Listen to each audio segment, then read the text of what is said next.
መጽሐፍ ቅዱስ ላይ ያለውና ቁርአን ላይ ያለው ኢሳና ኢየሱስ አንድ ነው ብላችሁ ታምናላችሁ? መጽሐፍ ቅዱስ ላይ እና ቁርአን ላይ ላልከው ልመልስልህ። እሺ፣ እዚህ በደንብ ጆሮን ቅረበ ካደረግሽው ግን በጣም ጥሩ ጥያቄ ነው። ወደ መልሱ ስንገባ ማርያም የወለደችው ልጅ አንድ ልጅ ነው። የሙስሊሞች ኢየሱስ፣ የኢትዮጵያ ኢየሱስ የሚባል ነገር የለም።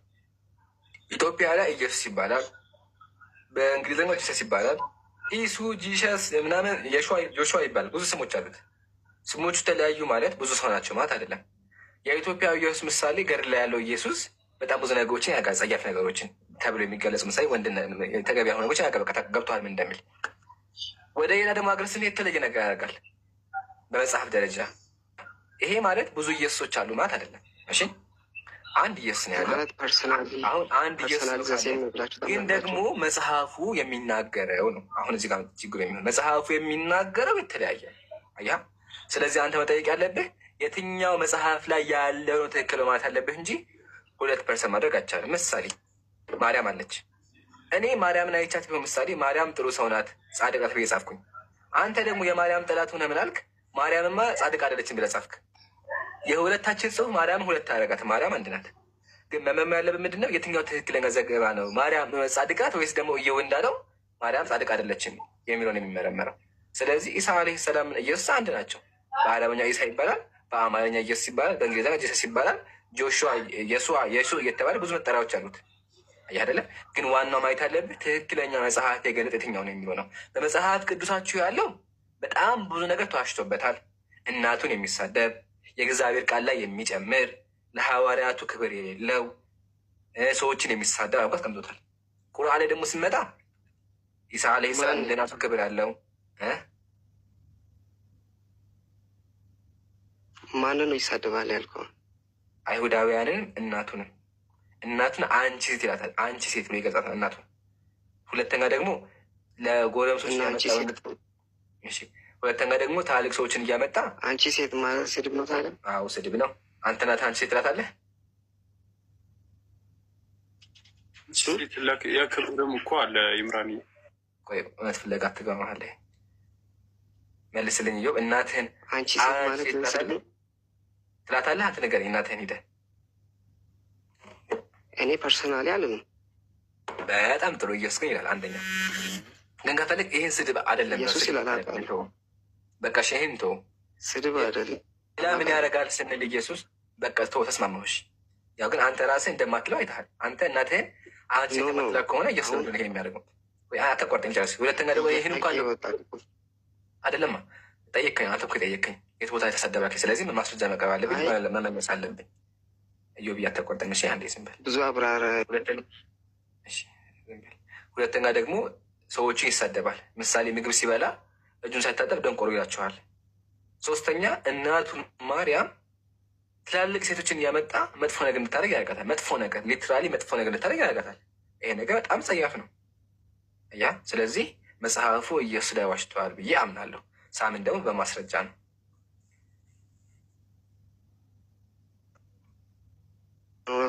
አሁን መረጃ አለው ቁርአን ስለ ኢየሱስ በቂ መረጃ አለው ቁርአን። ስለ ኢየሱስ በቂ መረጃ አለው ቁርአን። አዎ አለው። መጽሐፍ ቅዱስ ካለው በላይ አለው። ኦኬ ለምሳሌ የት ነው የተወለደው? አዳምጠኝ። አለው በቂ መረጃ አለው ስንል እየጠቀሰ እዚህ ሀገር ይላል ማለት አይደለም።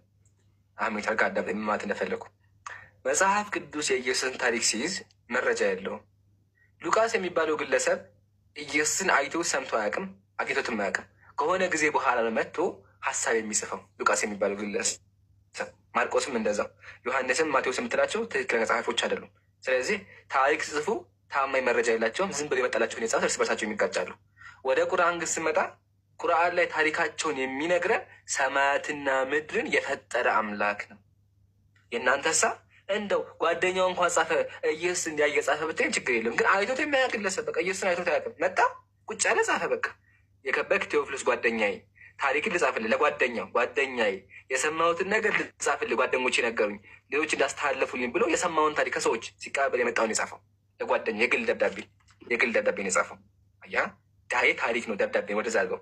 ወደ ቁርአን ስመጣ ግን ቁርአን ምንድን ነው? የአምላክ ቃል ነው።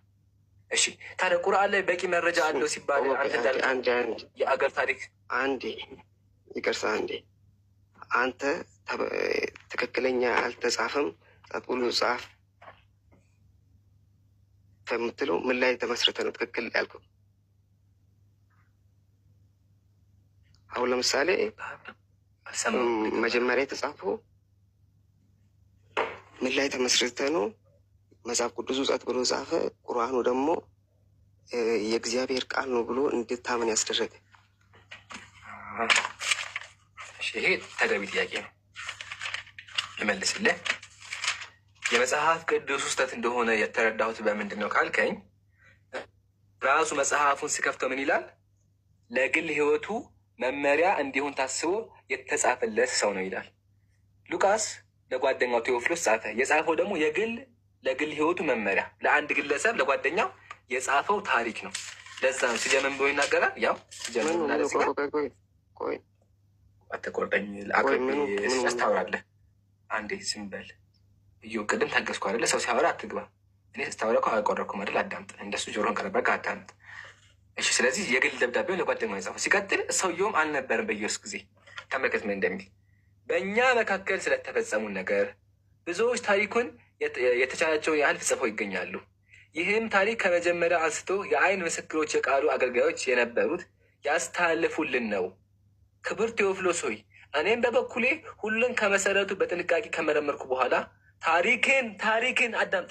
ታሪክን አውዙቢላ ቅደም ተከተሉን በጠበቀ ሁኔታ ልጽፍልህ መልካም ሆኖ ታየኝ አለ። የታየው ማን? ሉቃስ ነው። ታሪክን ሰብስቤ ሰዎች የነገሩኝን ሰምቼ ጻፍኩኝ አለ። ስለዚህ ሉቃስ የጻፈው ሰዎች የነገሩትን ነው። የአይን እማኞች የጠራቸው ነው። ስለዚህ የአይን እማኝ አይደለም፣ የሰው ሀሳብ ነው የጻፈው። ግልጽ ነው። አሁን ይህን ካስክ ወደ ቁርአን ደግሞ ስንመጣ ቁርአን የአምላክ ቃል ነው። ማስረጃ ገና ቁርአኑ ስከፍተው ይላል ዛሊከል ኪታቡ ላ ረይበ ፊህ ሁደን ሊልሙተቂን። ይህ መጽሐፍ ከአላህ ለመሆኑ ምንም ጥርጣሬ የለበትም ማለት። መጽሐፉ የአላህ ነው። ታሪኩን የሚነግረን አላህ ነው፣ አምላካችን ነው። ስለዚህ የቁርአን ታሪክ ተአማኒ ነው። የመጽሐፍ ቅዱሱ ደግሞ አንድ ሉቃስ የሚባል ግለሰብ ወረደ እንዲህ ሄደ። በቃ ሉቃስ የሚባል ግለሰብ መጥቶ ለጓደኛው የጻፈ ደብዳቤ ነው። በምን ሂሳብ ነው ደብዳቤ ከአምላክ ቃል ጋር እኩል የሚሆነው? ሙስሊሞቼ ሙስሊም ወንድሞቼ ተከታጋቸው አዳምጡ። ምሳሌ እኔ ለጓደኛዬ ጃቢር ጓደኛዬ ብዬ ታሪክ ጻፍኩለት። ያንን ታሪክ እናንተ ከብዙ ዓመት በኋላ መታችሁ የእግዚአብሔር ቃል ብላችሁ ስታምኑበት አያስቅ? አሁን ጃቢር ይሰማም ይላል። እኔ እኮ ለጓደኛ የጻፍኩት አይደል? ሉቃስም ለጓደኛው የከበርክ ቴዎፍሎስ አለ። ቴዎፍሎስ ጓደኛ የኔ ወንድም አለው ና ብሎ ጻፈለት ለጓደኛው። ያንን ቃል እነሱ ይዘው የእግዚአብሔር ቃል መጽሐፍ ቅዱስ ወይ ይከተላሉ። ይሄ ደግሞ አእምሮ ላለው ግለሰብ በጣም የሚወዛገው። ለማንኛውም ወርድሃል ታችሁ። ሰላም እንዴት ናቸው? ሰላሙን አላ መን ተቢዐል ሁዳ። ከየት ቤተ እምነት ነህ? ክርስቶስ አዲስ ናቸው። ክርስቶስ የምትባሉት አዲስ መስረታችሁ ነው? 2800 ሰው ኧረ ያሳዝናችሁ። በአላህ ፍራን ትራሱ አይደለም። እኔ ክርስቶስ የሚባል እምነት አላውቅም ብዬ እኮ ነው። አዲስ ነው ወላሂ አላውቅም። አለ እንዲ ክርስቶስ ነው። ክርስቶስ ነው የመጀመሪያ ብዬ በቃ ክርስቲያን ነህ። የትኛው ክርስቲያን? ጴንጤ ነው ኦርቶዶክስ ነው? ዝም ብዬ ሳይ እኔ ከመልክ ገምቼ ጴንጤ ትመስለኛለህ። ትክክለኝ ዝም ብዬ ፕሮፋይልህ ምናምን አይቼ ከመልክህ ማለት ነው ጴንጤ ትመስላለህ። እውነት ነው? ትቀላለህ፣ ትመቸኛለህ በነገራችን ላይ ወላሂ ቁም ነገር እኮ እንዲ አይደለህም እንዲ ደስ እላለህ። የፈለግከውን አድርገኝ፣ ችግር የለም። በክርስቶስ አንተ ነገር የፈለግከኝ አለ ሳይሆን አንተ ጴንጤ ከክርስቶስ አትወሰደኝ፣ የፈለከው ቦታ ወሰደኝ፣ ችግር የለም። እኔ ማልሸውም አንተ ያስን ነው እንጂ እኔማ ማንኛ አንተ ክርስቲያን እንደዚያ ተው። በየትኛው መጽሐፍ የምታምነው? እሺ በየትኛው መጽሐፍ የምታምነው? በ66 ወይስ በ81? በ81 በቃ ተሳስቻለሁ። በቃ ኦርቶዶክስ ነህ። እሺ በ81 መጽሐፍ የምታምን ከሆነ አይ ተሳስቻለሁ። በቃ እኔማ ዝም ብዬ ፕሮፋይልህ መልክህን ሳየው ጴንጤ መስለኝ ነበር። ይቅርታ እንግዲህ። እሺ ኦርቶዶክስ ከሆንክ ማለት ነው የኦርቶዶክስ 81 መጽሐፍ ቅዱስ ላይ ምን ይላል? መልአኮቹ እግዚአብሔር ያበሳጫቸዋል ይላል። እውነት ነው?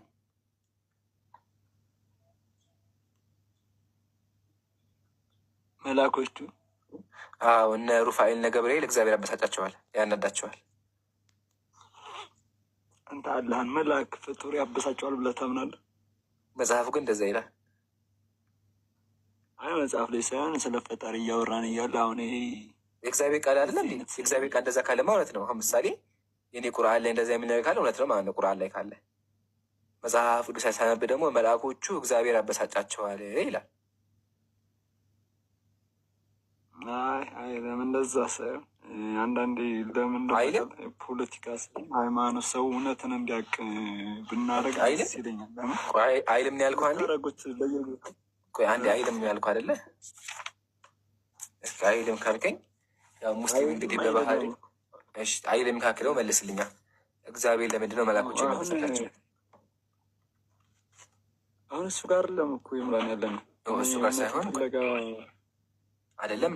አንተ ኦርቶዶክስ ነኝ በ81 መጽሐፍ ቅዱስ አምናለሁ ካልከኝ በ81 መጽሐፍ ቅዱስ የምታምን ከሆነ ቁጭ ብሎ በዚህ ሰዓት የሚማረው መቼም እውነትን ሊፈልግና እውቀትን ፈልጎ ነው ብዬ ስለማምን ፈጣሪን ለማወቅ እኮ ይህን ያክል መመራመር አይፈልግም ብዬ ነው ማምነው። አሁን ምሳሌ እኔ የክርስቲያኖቹ አምላክ አራው አብዛኛው ሰው እኮ እውነት ለመማር ነው የመጣው። ምሳሌ አሁን ያነሳሁት አንድ ድምፅ አላንተ ጋር ያለው ድምፅ አላንተ ጋር እውነት ፈልጎ ነው ያመጡት ምሳሌ ማለት ነው። አምላክ እግዚአብሔር መልአኮችን የሚያበሳጫቸው ከሆነ በተዘዋዋሪ መልአኮቹ ወይም ደግሞ አምላክ ትክክል አይደለም ማለት ነው። አየህ አይደለ ወንድሜ? ለዛ ማለት ጥያቄውን መመለስ አልፈለግክም። ስለዚህ እባክህ ማን አብና ጥያቄውን መለስልኝ። እግዚአብሔር አምላክ መልአኮችን ያበሳጫቸዋል። ለምንድን ነው የሚያበሳጫቸው? ይህን ነገር መልስልኝ። እንዲህ ስትል እኮ ስለሰማሁ እኮ ነው። አላምን የአብርሃም ቀጥተኛዋን መጀመሪያ መልስልኝ። አይ እች መልስልኝ፣ ከዛ ደግሞ ወደ እሱ እንመጣለን። እሱ ሁለተኛ ርዕስ ነው፣ እናወራበታለን። ግን መጀመሪያ እች መልስልኝ። ለምንድን ነው እግዚአብሔር አምላክ አንተ አምላክ ብለህ እያመለከው መልአኮቹ የሚያበሳጫቸው? በተጨማሪ ደግሞ መልአኮቹ እግዚአብሔር ለምንድን ነው እንደዛ ብሎ የሚሳደቡት? ግራ ገብቶኝ እኮ እንዴት ነው አምላክ ምን አይነት እንደሚሆን ነው አሁን እኔ የማውቀው። መልአኮች እንዴት ነው አምላክ መልአኮች የሚያበሳጫቸው? መጀመሪያ ያበሳጫቸዋል። እየነገርኩ ያለሁት እኮ አምላክን እንዴት ፈጣሪ መልአክ እንዴት ያበሳጨዋል ብለህ አመንክ ነው መጀመሪያ። መጽሐፍ ቅዱስ እንደዛ ይላል። እኔ አላምንም እኮ እኔ አላምንም። ግን አንተ መጽሐፍ አንተ የምታምንበት መጽሐፍ የእግዚአብሔር ቃልህ ማለት ነው እንደዛ ይላል። እስኪ ያሳየኝ። ለምሳሌ እስኪ እንየው መረጃውን እንየው። እስኪ አንድ ላይ 2000 ምናምን ሰው አለ። ይኸው እስኪ አይ ችግር የለውም። ሙስሊም ካለ ማስረጃ ያወራው አታስብ። ውሻ ስላለ ዝም በል በለው። እሺ ቅድም ግን ልክፈትልህ ስልህ እኮ አያስፈልግም ብለህ ነበር። ለማንኛውም ልክፈትልህ። ያው መጽሐፍ ቅዱስ መጽሐፈ ሄኖክ ምዕራፍ 18 በዚያችም ቀን ቅዱስ ሚካኤል ዋናው መልአክ ማለት ነው። ቅዱስ ሚካኤል የመንፈስ ቅዱስ እውቀቱ ወደ ሐዘን ይወስደኛል፣ ያበሳጨኛል ብሎ ለቅዱስ ሩፋኤል መለሰ ይላል። እንደምናውቀው መንፈስ ቅዱስ ይሄ ነው፣ አምላክ ነው። መንፈስ ቅዱስ አምላክ ነው። እንዴት ነው አምላክ መልአኮችን የሚያበሳጫቸው? እዚህ ጋር መልአኩ ምናለ ያበሳጨኛል አለ እና እውነት አምላክ መንፈስ ቅዱስ ሚካኤልን ያበሳጨዋል? ሎቱ ስብሐት ሎቱ ስብሐት ሲሆን በስማት እዚህ ጋር እኮ እግዚአብሔር ያበሳጨኛል የሚለውም ነገር የለውም። መንፈስ ቅዱስ እግዚአብሔር ነው አይደለም? የት አለ እዚህ ጋር? በዚህ ቀንም ቅዱስ ሚካኤል እኮ ነው። የማይሰማ የለም። መንፈስ ቅዱስ ምንድን ነው? ጉድ እኮ ነው። አይ ጉድ አገባኝ እኮ እግዚአብሔር ምን ይመስለኛል እንዴ? አምላክ ልክት ነው እንዴ? እንዴ መንፈስ ቅዱስ እኮ አምላክ ነው። ትክክል። እሺ አምላክ ከሆነ እዚህ ጋር ምን አለ ሚካኤል? አምላክ ያበሳጨኛል አለ። ያው መንፈስ ቅዱስ እውቀቱ ወደ ሐዘን ይወስደኛል፣ ያበሳጨኛል ይላል እና እውነት አምላክ ለማን ነገረው? መልአኮች ያበሳጫቸዋል? ለቅዱስ ሩፋኤል። አዎ አይስማሙም። ሰማይ ላይ ሆነ አይስማሙም። አጣላቸው ማለት ነው። እግዚአብሔር አጣላቸው። ይሄን እኮ የሚያወት ማን? ይሄን የሚያወሩት ሚካኤልና ሩፋኤል ናቸው። ግን እንትን ሄኖክ ጻፈባቸው። አጣዩ ሄኖክ ነው። ሄኖክ መጥቶ ምን አለ? ሚስጥራቸውን ጻፈ። ሚካኤል እንደዚህ አድርጎ ጻፈበት ሚስጥሩ። ምን ተሻለ? አይደለም እሱ ጋር አይደለም ይምራን ይገረመኝ እኮ እሱ ያንተ እኮ አይደለም እንዲህ ለምን እውነቱን አእምሯችን ያውቋል። ለምን እኔም ስለማውቀው እኮ ነው እንደዚህ ሳይሆን ብዙ ጊዜ አንተ የምታውቀው እውነትና መጽሐፉ ላለው እውነት ይለያያል። የተደበቀው ችግሩን መሰለህ። አሁን ሳቃ ያንተ ራሱ ደነገጥክ ሀቢቢ፣ አንተ ራሱ አፈርክ፣ ደነገጥክ። ለምን አምላክ ብለህ እያመለከው ነው ያለው። መልአኮችን ቅዱሳን ናቸው፣ ግን አይስማሙም። ሰማይ ላይ አይስማሙም። አንደኛው መልአክ ለዛኛው መልአክ ሂዶ እኔ እኮ አምላክ ያበሳጨኛል ይለዋል። የአምላክ አገልጋይ ሆኖ ያበሳጨዋል። አይስማሙም። አሁን ይህን አበኮማት አልተማርከውም፣ ግን ስናነበው እንደታገኘ እንደዛ የሚል ስለዚህ እባክህን መልስ። እንዴት ነው አምላክህ አምላኬ ብለህ ያመለክው ያለው ቃል መልአኮችን የሚያናዳቸው? እውነትስ መልአኮች ቅዱሳን መልአኮቹ እግዚአብሔርን ይሰድባሉ? እች ነገር መልስ። እንዴት ነው የተፈጠረ? በነገር አንተን አለ አሁን በሰማይ ሰልፍ ሆነ ይላል ሳጥናኤል ከቃደ በኋላ በሰማይ ሰልፍ እሱ መልአክ ነበር አይደል? ይምራል በእናንተስ ምን ነበር? መጀመሪያ ያንተን ጨርስ፣ እኔ እመጣልሃለሁ። እኮ አይደለም እንደዛ ጨርስ። ያንተን ጨርስ አንዴ። ገጠር አይደለም ይለያያል እምነቱ። አሁን በእኛ እምነት መልአኮች ባለጌ ናቸው ወይም ደግሞ እግዚአብሔር የሳደበ አናምንም እኛ። ይሄ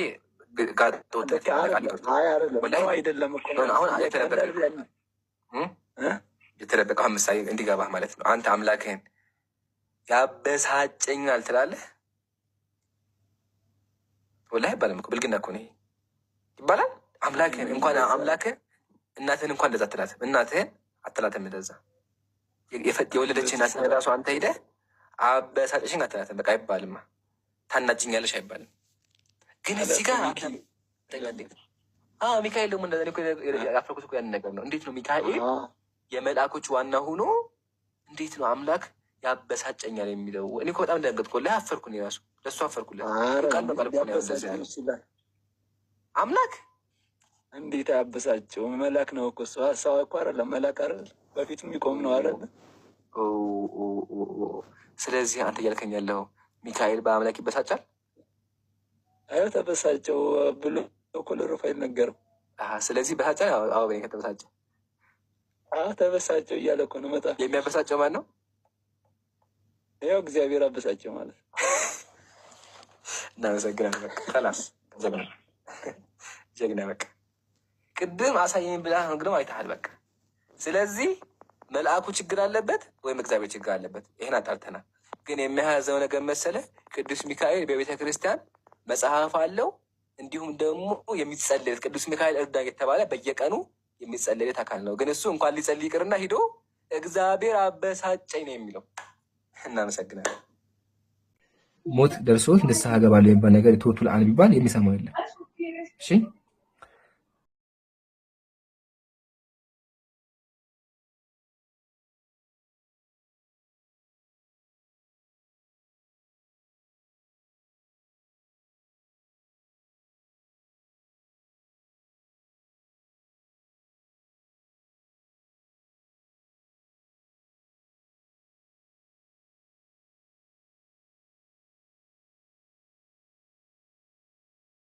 መግባቱ አይቀርም።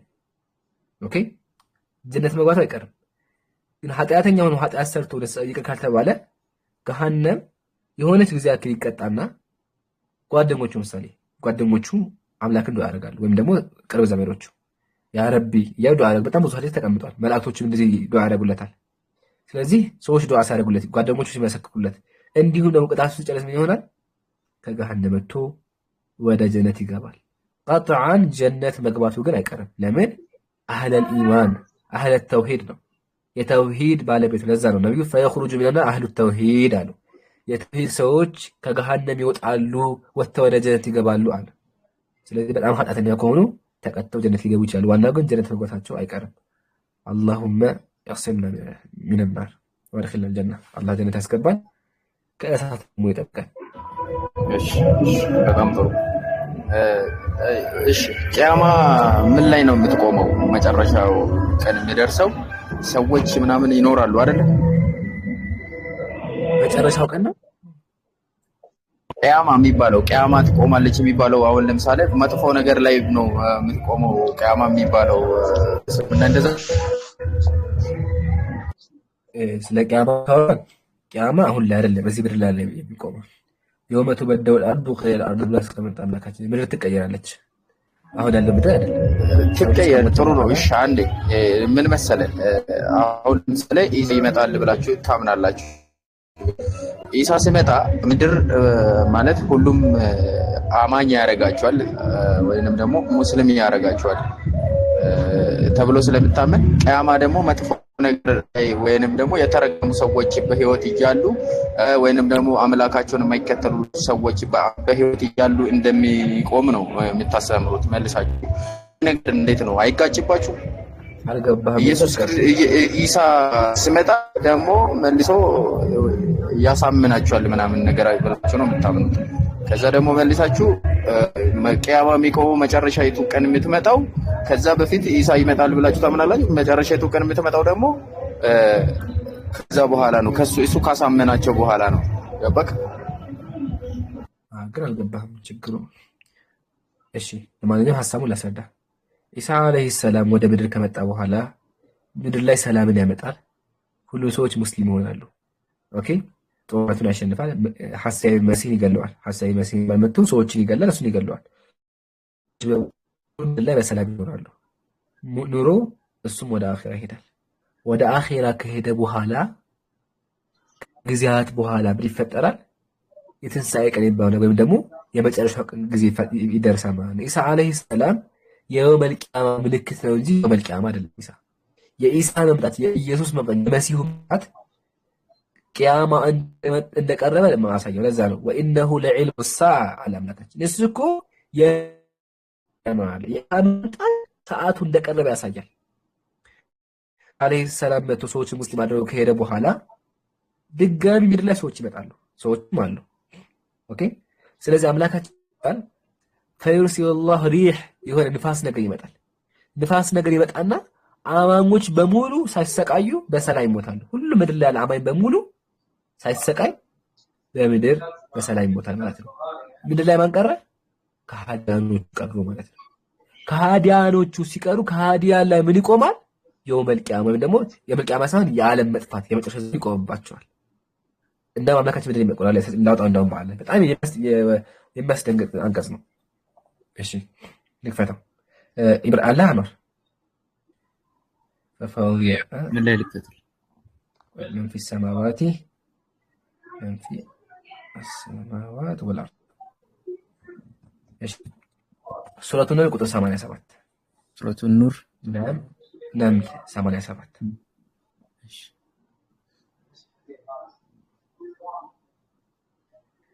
يا رب ما يسفر من كتفسك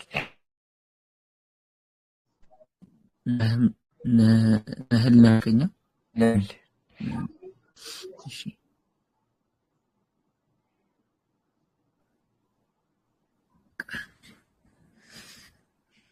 ወይ ምዕራፉ ነገር ይጥራ ሱረቱ ነምል ቁጥር ስትነበረ አንዲ ቁጥር ለፈሰ ቁጥር 87 አይሆኑ ነምል እኮ ላይ ነው ተመለስ አልፈዋል። እሺ እሺ ነምል ማለት ወደ እንትና ከእንትና ቀጣይ ነው ከጣሃ አካባቢ ኦኬ ኦኬ 19 አካባቢ ነው። አንቢያ ያው ነህል ናልከኝ ነምል انا እሱ ሂጅር አልፈዋል። ወደ ታች ዳብይ ቀስ ቀስ ይልክ አሁን ያው 27 ቁጥር 86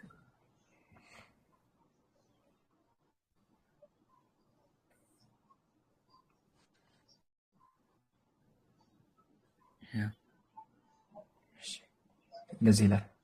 እኛ ሌሊትን በእርሱ ውስጥ እንዲያርፉበት ቀንንም የሚያሳይ እንዳደረግን አያዩምን ካለ በኋላ ለሚያምኑ ህዝቦች በዛ ውስጥ ተአምራቶች አሉ። እንቀጥላለን። ወኢዛ ኑፊኸ ፊሱር በቀንዱም በሚነፋበት ቀን በሰማይ ውስጥ ያሉትና በምድር ውስጥ ያሉት ሁሉ አላህ የሻለ ብቻ ሲቀር በሚደነግጡበት ጊዜ የሚሆነውን አስታውስ። ሁሉም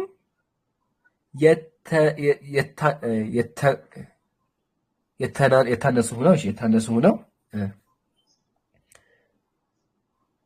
ወደ እርሱ ይመጣሉ። አሁንም ዝቅ አድርገው ወተረል ጂባለ ተሕሰቡሃ ጃሚዳ ጋራዎችም እርሷ እንደ ደመና አስተላላፊ የምታልፍ ስትሆን የቆመች ናትና ብለህ የምታስባት ነው ታያታለህ ይላል። በቃ ተራሮች በሙሉ ይናዳሉ፣ ይንቀሳቀሳሉ።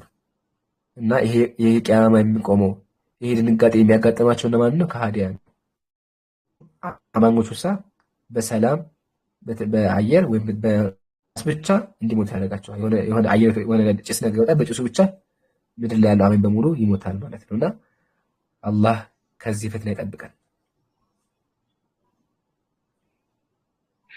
ግልጽ ነው ዮኒ?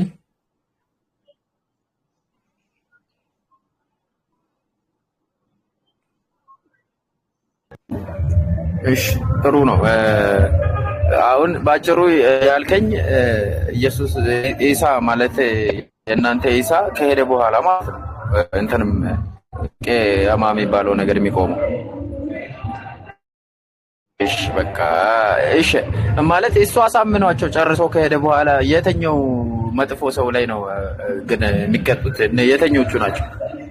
እሱ ከማምጣቱ በፊት ክዶ የነበሩት ናቸው። ከሄደ በኋላ ዘመን አለ፣ ዘመናት አሉ። የሚመጡ ከሃዲያን ሰዎች አሉ። አላህ የሚክዱ ሰዎች ይመጣሉ። በጣም ጥሩ ነው። ማለት እንትን አንድ የምታስረዳኝ የሚፈልገው ነገር አለ። ምንድነው? አንድ 4 ልጆች ወይንም ደግሞ 3 ልጆች የሞተባት ሴት ወይንም ደግሞ የሞተበት ቤተሰብ አቅመ ማለት ወንጀል ምናምን እድሜያቸው ያልደረሰ ህፃናት ሲሞትባቸው ቀጥታ ጀነት የጀነት ግርዶሽ ነው የሚሆኑበት ምናምን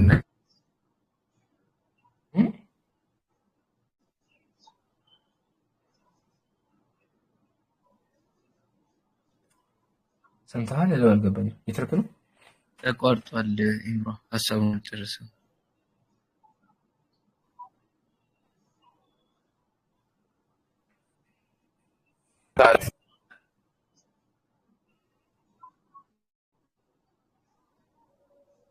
ዮሐንስ አንድ ማይክን አንሳና ድገሙ። አይሰማም ነበር።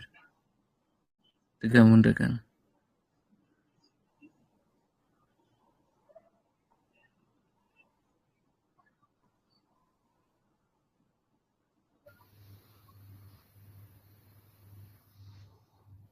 السلام عليكم.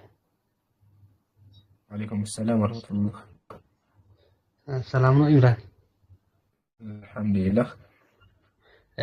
ሰላም ዜነኝ። እኔ ወደ አሁን 6ኛ ወሬ ነው እንደዛ ነው ከሰለኩኝ። ማሻአላህ እንኳን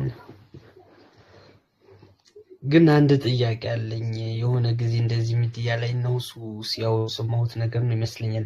ጥያቄ ፈጥሮብኛል። ምን ነበር?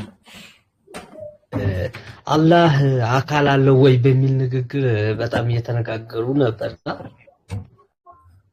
ያ ንግግር ብዙዎቹ አልተጠቀሰም እንደዚህ እንጂ ምናምን ሲሉ አልተጠቀሰም የሚል ነገር አለ እና ያንን ነገር እንዲብራራልኝ ፈልጌ ነበር። መጀመሪያ ሜቢ ሙሉ አልሰማህም ይሆናል። ፖይንቱ መሰለህ መጥቶ አንድ ሰው ምን አለ? አላህ እንትን አለው እንዴ ይላል። ምሳሌ አላህ ይሄ አለው እንዴ፣ አላህ ይሄ አለው እንዴ ብሎ ጥያቄ ያቀርባል። አላህ ተካሻለው እንዴ ያልተጠየቀ ጥያቄ ማለት ነው። ሙስሊሞች ደግሞ አንድ ነገር አለ። እሱ ምንድነው? ኑስቢቱ ማ አስበተሁ አላሁ ለነፍሲህ አላህ ለራሱ አለን የሚለው እንላለን። ዝም ያለው ደግሞ ዝም ነው የምንለው። ዝም ያለው እንላለን። ምሳሌ አምላክ ቁርአን ላይ ምን አለ? ሊማ ኸለቅቱ ቢየደየ በእጆቼ ለፈጠርኩት አለ። በእጆቼ ለፈጠርኩት አለ። ስለዚህ አላህ አደምን በእጆቹ እንደፈጠረው እናምናለን። ስለዚህ አምላክ ሁለት የፍጥሯን ያመሉ ቅና በሚገባ ለሐያነት በሚገባ እጆች እንዳሉት እናምናለን። ኦኬ። ስለዚህ አምላክ እጆች አሉት፣ እኛ እጅ የማይመስል እጆች አሉት ለልቅና የሚገባ ብለን ሳናመሳስል እንዲሁም ደግሞ የለውም ሳን ቁርአን የተናገረው እንቀበላለን አይደለ? አምላክ ደግሞ የለኝም ያውን ደግሞ የለህም እንላለን። ምሳሌ መርከብ፣ እንቅልፍ መውሰድ አምላክ ባህሪዎች አይደሉም ማለት። ስለዚህ ባህሪው አይደለም ማለት ነው። አንድ ሰው መጥቶ አላህ ይተኛ ቢለን ላ አይተኛም፣ ለምን ባህሪው አይደለም ብለዋል። ነገር ግን ያልተነገረን ከሆነ ያልተነገረን ነገር ላይ አናወራ። መጥፎ ነገር ከሆነ ናም ለአላህ መጥፎ ባህሪ ይባል ነገር ሲፋት ቀቢሃ የለውም ለአምላክ ቀቢሃ እናገርለትም መጥፎ ባህሪ ይባል ለአምላክ የለም። ግን ደግሞ መጥፎ ባህሪ ሳይሆን በቃ የሆነ ነገር ተጠቅሶ ይሄ አለው ይባል የለንም ዝም ብለን ለምን አልተነገረንማ። ባልተነገረን ነገር አናወራ። ክርስቲያን ከሆነ ምሳሌ ክርስቲያን እግዚአብሔር መጽሐፍ ቅዱስ ላይ እግር አለው ይላል። እነሱም ከእግር አልፈው መጽሐፋቸው ከርስ አለው አሉ፣ ማህፀን አለው አሉ። ያ ዘለው ሄደው ማህፀን ላይ ገጡና እግዚአብሔር ማህፀን አለው እግዚአብሔር ከርስ አለው አሉ። ዘለው ሄደው ማለት ነው። እኛ ግን አንልም፣ እኛ አልተነገረን አናወራ። ዲፈረንሲስ ይሄ ነው ልዩነቱ። ይሄን ይመስላል። ግልጽ ነው። እናመሰግናለን። ሌላ ጥያቄ አለ? ሌላ ጥያቄ አለኝ። እሺ አንተ ጨምረህ ሻለ ለዛ ይበቃል። እኔ ልቀጥል። እኔ መሀል ላይ ተቋርጬ ነው ስልክ ተደውለው። ይቀጥል ይችላል። እሺ ቅድም የጠየቁ ለምሳሌ አንድ ሰው 4 ወይንም ደግሞ 3 ልጆች ሲሞቱበት ከሞቱበት ግርዶሽ ይሆኑለታል ምናምን የሚባል ነገር አለ። ለምሳሌ ከገሃነም ከሆነ ከገሃነም ግርዶሽ ይሆኑበታል የሚባል ነገር አለ። ያንን ደግሞ አሁን ለምሳሌ 3 ልጆች ልክ እንደዛው ልክ እንደዛኛው ሌላ ወይንም ደግሞ አላህን ያላመለከ አካል ስሙ ከሞቱበትስ ምንድነው የሚያገኘው ከአምላኩ? ለነዚያ እንደ ልክ እንደ እንትን ሰጥቶታል፣ መልሶለታል፣ ለልጆቹ ውለታውን ውሎለታል ማለት ነው። ልጆቹ ሞቶበት መጨረሻ ላይ ክፍያውን ከፍሎለታል ማለት ነው። የልጆቹን ሀዘኔታ መልሶለታል፣ በጸጋው መልሶለታል። አንድ አማኝ ያልሆነ ሰው ሲሞትበት ሀዘኔታውን በምንድን ነው የሚመልስለት አምላክ? እናንተ ፍትሃዊ ነው ትላላችሁ?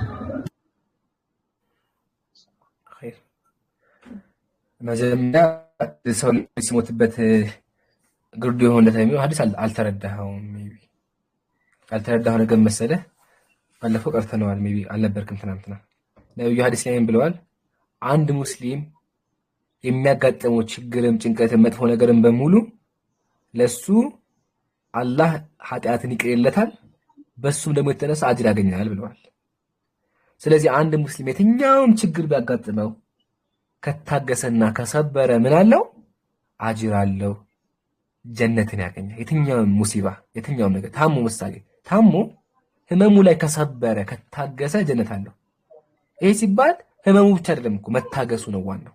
አያ መታመም እኮ ሰው ታሞ እኮ ብዙ ነገር ሊያገኝ ይችላል። ብዙ ሰው ይታመማል። ግን ዋናው የሚጠይቀው ነገር ምንድን ነው? መታገስ። መታገስ ሰብር የሚባለው ነገር በጣም ከባድ ነገር ነው። ታሞ የሚሰብር ከሆነ ምን አለው? ጀነት አለው። ጀነት አለው። አያ ይሄ ነው ያለው። ስለዚህ አንድ ሰው ምሳሌ ብዙ ልጆች ቢሞቱበት ከታገሰና ዱዓ ከሰበረ